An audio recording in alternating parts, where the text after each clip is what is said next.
How to fix Audiomack app not working. Hello guys, this is Atticus and welcome back.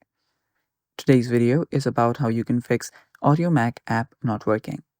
So before we begin with that, if you're new to our channel, head down below and hit the subscribe button so you don't miss out on our future videos. Now let's begin. First step is head over to your app store. On your app store, simply search for Audiomack. After you search for that, simply open this up. And if you see an update button available right there, tap on update and update the app. Since updates come with bug fixes and improvements, your problem should get fixed by simply updating.